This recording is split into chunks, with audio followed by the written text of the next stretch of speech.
はい、皆さんこんにちは。アストロカウンセラーのターラです。いつも動画のご視聴本当にありがとうございます。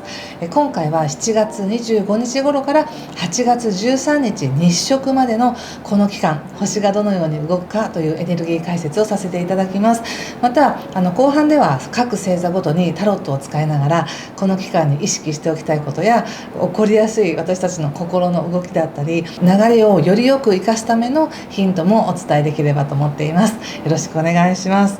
まずこの星の解説なんですが、ちょうど7月23日から太陽が獅子座に入ったんですね。で獅子座っていうのは実は太陽と獅子座っていうのはセットなんです、先生術でいうと。なので最も太陽という自分らしさとか自分自身の光だったり強さだったり情熱っていうものを外に表現しやすい季節ということになります。普通で考えても今ちょっと暑すぎますけども、冬の季節で外に出れない寒すぎるというわけではなく、暖かくて日が長くて明るくて、その間自分が好きなことを外に表現できる、何かに挑戦できる、生み出していける、企画できるっていうようなタイミングなので、ちょうどこの7月23日からは非常に自分はやりたいことっていうのが表に出てきやすい、自分ってなんだろうみたいな個性も出てきやすいタイミングということになります。太陽が獅子座に入ってるっていうのは、8月23日までは太陽獅子座なんですけども、特にこの7月の末っていうのがすごくエネルギーが強いんですね。これは一つはまず7月24日に逆行していた彗星が順行に戻るということで、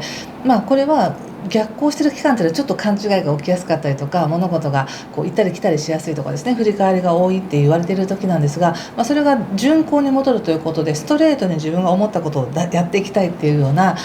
振り返りは終わって前に進むぞみたいな、そんなタイミングになります。なのでスケジュールとか物事っていうのは少しスムーズに進みやすくなります。そして今月の7月29日が満月なんですけども、この満月の時っていうのが一番ですね、その太陽が獅子座というエネルギーがパーンと開くなみたいな感じなんですね。というのが今年の後半、2026年の後半は木星という発展拡大を示す大きな惑星が、これも今獅子座に入っているんです。ということはこの太陽も獅子座、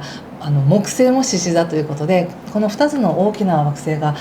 地球から見るとひっついているように見えるんですね。同じ方向に並んでいるということなんです。ということは同じ方向からこの太陽の明るさと自分らしさと木星の拡大していく力、伸ばしていく力、発展させていく力っていうのが一緒にやってくるから、ものすごく強い拡大拡張のエネルギーとして感じるんじゃないかと思うんです。なので何か自分がやりたいことがあるってなったら、もうそのことにすごく没頭したくなるとか、自分をもっと見せたくなるとか、表現したくなるとか、もっと楽しみたいみたいなそういうエネルギーになります。なのでこの7月の後半、特に末ぐらいからはなんとなく嬉しいムードというか楽しいムードみたいなものが広がるんじゃないかなと思います。特にこの7月29日の満月っていうのは、太陽と木星がひっついて何かが拡張する、拡大するっていうだけじゃなくて、お月さんと深いところの冥王星というエネルギーもまた同じくこの時っていうのはひっついて見える、同じ方向、もう太陽と真反対の方向にあるので、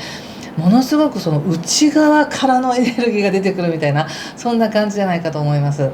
特に何かごまかして何かをするとか作ろうとか、そういうエネルギーとは全く違っていて、自分の中にあるそもそも備わっている真の部分からの表現、言いたいこと、やりたいことっていうものがものすごく伸びるよ、創造性がすごく膨らむよというタイミングになります。とてもいいなって感じがしますね、これは。そしてですね、もう一つ、8月の7日になりますと金星が天秤座に入るんですね。でこの天秤座っていうのは平等だったりとか調和に満ちたすごくいいエネルギーで、これも実は金星と天秤座というのはセットなので、金星の愛情とかお金とか豊かさとか社交性というものがふんだんに出やすいんです。でこのエネルギーも実はですね、また冥王星とか天王星ととてもいい角度、風のグランドトラインという角度を取りまして、もうとってももう流れるように進んでいくっていう感じかな。愛情だったりとか嬉しいことや楽しいことっていうのがとってもスムーズに膨らんでいく、流れていく、必要な人のところに届いていくみたいな、そんな流れなんです。そしてもう一つですね、私がいいなと思ってるのが、占星術の中ではドラゴンヘッドとかノースノードと言われているポイントがありまして、これはすごく専門的に言っちゃうと、その平均値と真位置とちょっとずれるんですが、でも大体7月の末から8月にかけて水亀座に入るんですね。でこれも水亀座っていうのはこう人類皆兄弟みたいな博愛主義だったりとか、個人個人がそれぞれに個性があるからこそみんな仲間なんだみたいな感じなんです。こうみんな一斉に並んで同じとかではなく、違う者同士だからこそみんながチームだよとか、それぞれが生かされる場所だよみたいな感じがあるので、とてもなんか人とのつながりとかあり方、自分のあり方も他者と合わせなくてもいいとかですね、自分の個性を、どうでしょう、昔はこう出る杭は打たれるみたいな感覚があったり、みんな一緒にしましょうみたいな感じがあったと思うんですけど、もう今やもうそれぞれの個性、デコボコしてたってそれが個性ということで、そのままでつながっていける時代が始まってるっていう感じがするので、それがこの7月の後半から始まるなっていう感じです。でそうこうしながら8月13日が皆既日食になります。これは獅子座で起こる皆既日食です。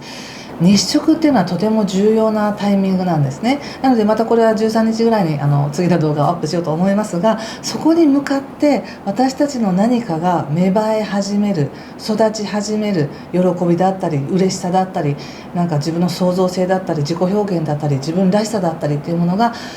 自然と広がるよっていう流れが8月13日に向けてある、とても豊かなエネルギーということです。このエネルギーが各星座にとってはどう出るのか、ちょっとタロットを使いながらまた少し深掘りしていきたいと思います。はい、ではここから双子座さんのタロットも見てみたいと思います。よろしくお願いします。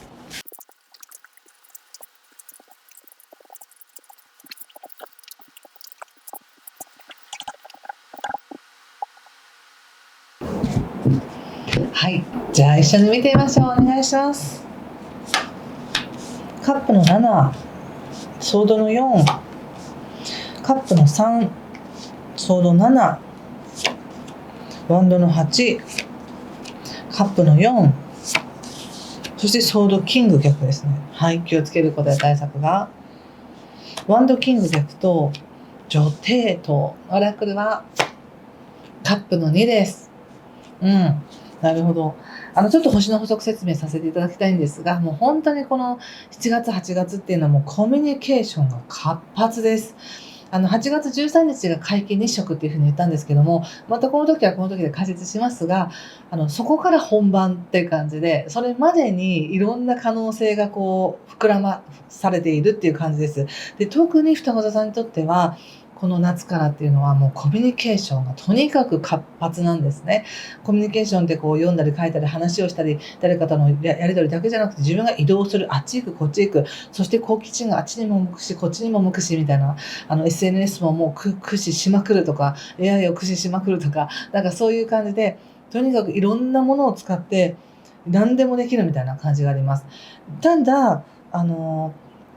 すごく情報が多すぎて、そこに飲まれないようにしたいなって感じはありますね。ただですね、冒頭でお伝えしたみたいに8月の7日以降っていうのは金星という社交性とか愛情とかお金とか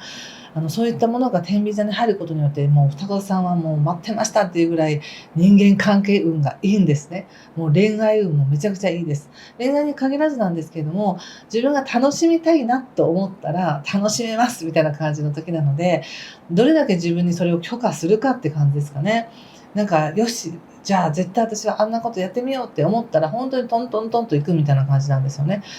なんかとってもこう流動的に自分が動かされているっていう感じがあります。で、その上でなんですけれども、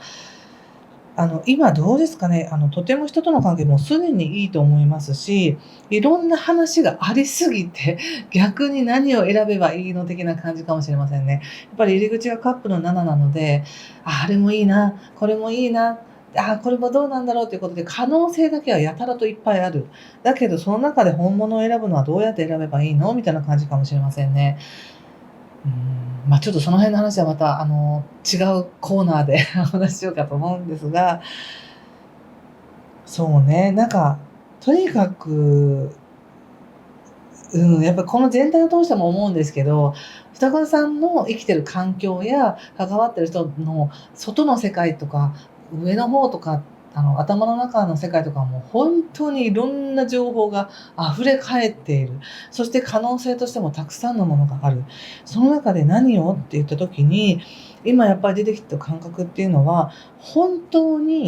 関われる人と関わりたいなって感じかもしれません。やっぱりオラクルがカップの2なんですね。でカップの2ってまさに今のテーマとぴったりなんですよ。ただそれってなんかズームで話をしましょうかとか電話で話をしましょうかとか LINE でじゃなくて、リアルに会って手をつないで関われる人がいいなって感じ。握手してるとか、本当にちゃんと名刺交換してるとか、そういう感じ。あのいくらでも簡単につながれる時代だからこそ、本当に向き合える人と向き合いたいなって感じがあるかもしれませんし、それをちょっと意識されるといいんじゃないでしょうか。ああなったらこうしたいですよね、そうですよね、これもいいですよねだけじゃなくて、じゃあ具体的に本当に動いてくれる人とか、その話をちゃんと進めてくれる人は信頼できるなみたいな感じかもしれません。で、ちょっと双子座さん自身は、ちょっとだけ疲れてるというか、やっぱりちゃんと休んでほしいんですよね。やっぱこれだけもう情報がいっぱいあったら、頭がいっぱいみたいな感じになるので、何にも考えない時間とか、もう仕事とかコミュニケーションじゃなく、もう自然の中に入る時間とか、ゆったりする時間っていうのも持ってほしいなと思います。で、もし疲れてたりとかすると、やっぱり神経が過敏になって他者のことを疑いたくなったりとか、あの人そう言ってたけど全然口だけだったじゃないみたいな、そんなまた口だけなのかなとか、そう言ってるけど社交辞令でしょみたいに、自分がすごく疑ってしまいやすくなるので、リアルに会える人とか現実の話として可能性が芽吹いているところにエネルギーを注いでください。でそれはありそうです。実際ここでバンドの8っていうのも出てるので、なんか思い切って旅行行ってみようとか、あの人に会いに行ってみようとか、そういう感じで行くと本当に何かが生まれそうな感じがします。ただ感情だけを満たそうとすると、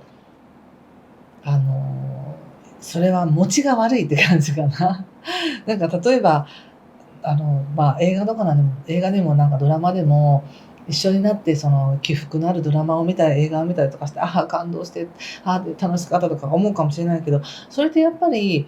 なんかこう情報として来てるから、実体験として自分が経験したことの方が強いので、やってみようみたいな、行ってみよう、関わってみようっていう意識が一番いいなと思いました。そして、そうじゃない、頭だけの情報だけの場合は、なんだか相手を疑いたくなったり、何が正しいのか、何が得なのかみたいな意識になっちゃって、何が良かったのか分かんなくなっちゃうみたいな感じがあるので、本当に本物を探すみたいな感じかな。で、本物のキーワードとしては、リアルに関われる人だったり、現実にあるものだったり、今あるものだったりっていう感じです。で、相手の方っていうか、関わってることに関しても、やっぱり、その人が実際に何かをもう手がけていますとか進めていますっていう、そのことに対してのコラボだったらありって感じ。うん。そんな感じですよ。でも何かが融合しそうな感じがあるんです。誰かとの話だったり、だからビジネスにおいても契約が取れたとか、協力し合いましょうとか、なんかそういうコラボレーションとかそういうのもすごくいいなって思います。ちょっとこれ踏まえてまでのお仕事見てみますね。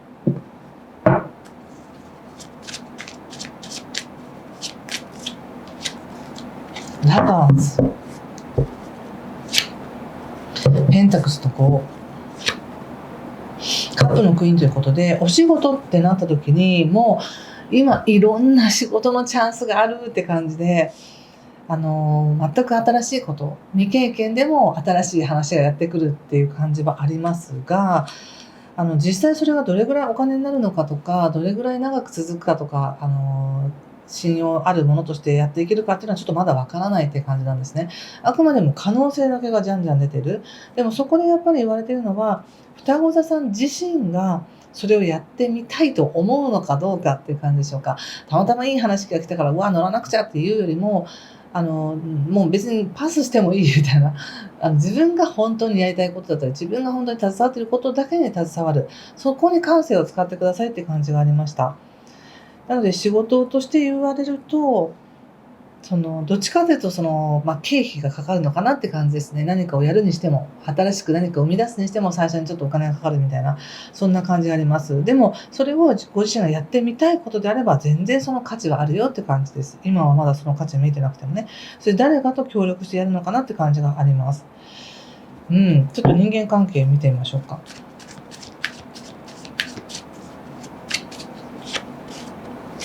カップの10。なんか受け入れられてますね。とっても。ペンタクルスとエース。マジシャンということで、めちゃくちゃいいじゃないですか。人間関係めちゃくちゃいいです。星で見てもいいし、カードで見てもいい。で、特にそれが家族絡みの付き合いでもいいし、家族のように仲良くしてた人でもいいし、なんならこっからでも始めましょうみたいな、初めましての人でもいいしっていうことで、やっぱなんか運が向いてるなって感じですね、双子座さんは。今自分のこのコミュニケーション能力を使って、いくらでも人間関係は広げていけるし、必要な人と関われる。で、言われてるのが、さっき言われてたみたいに、いろんな情報あるけど、本物は何なのとか、自分が実際やりたいことは何なのって言った時に、リアルにできるものっていうふうに言われてるんですけど、関係性においても、ここから新たに始めることができるよっていうふうに言われてるんですね。ここでマジシャンっていうカードが出てますから。なので、紹介をもらってとか、前々から言ってたけど、やっぱりセッティングしましょうかみたいな感じでセッティングしてもらって新しい人に会うとか、そういうのもいいし、これまでの付き合いの中でも、ここから新しくしようっていうふうに自分が決めて、フレッシュに向き合っていくことで、新しい関係性っていうのは作っていけるんだなっていうふうに思いました。やはりここでペンタクルスとエースがあるからですね。できるよって、いくらでも、いつでも新しくできるよって言われてるなと思いました。はい、いかがでしょうか。ちょっと、ここまでのことで何か良かったよとか分かりましたって方は、ぜひいいねボタンやチャンネル登録で教えてください。コメントももちろんお待ちしております。いい時ですもんね、コメントね。はい。では、ちょっと最後にもう一枚オラクルカードを引いてみたいと思います。はい、これかな。はい。このカードが出ました。皆さんも何か感じることがあったら、ご自身の直感でメッセージを受け取ってくださいね。エモーショナルデザートということで、何か、なんかね、人間関係とかもそうですけど、たくさんの人がいて、いろんなコミュニケーションがある中で、本当は自分だけがこの中で心を開いていないとか、そういうこともあると思うし、なんか孤独感みたいなものって意外とね、皆さん感じてるんですよ。外でどんだけ社交的にやっていろんな知り合いがいるってなっても、実は孤独感を感じてるっていう人は意外といるんですよね。で、そういう意味で、もしかしたら、ちょっと人に対して疲れてたなとか、そういう思いの中から、何かそういうオアシスのような、感情的オアシスのようなものを見つけられるかもしれませんねっていうメッセージかなと思いました。はい。ということで、ここまでにしておきます。暑い日が続きますが、皆さんお体気をつけて、楽しくお過ごしください。今回も最後までご視聴ありがとうございました。失礼します。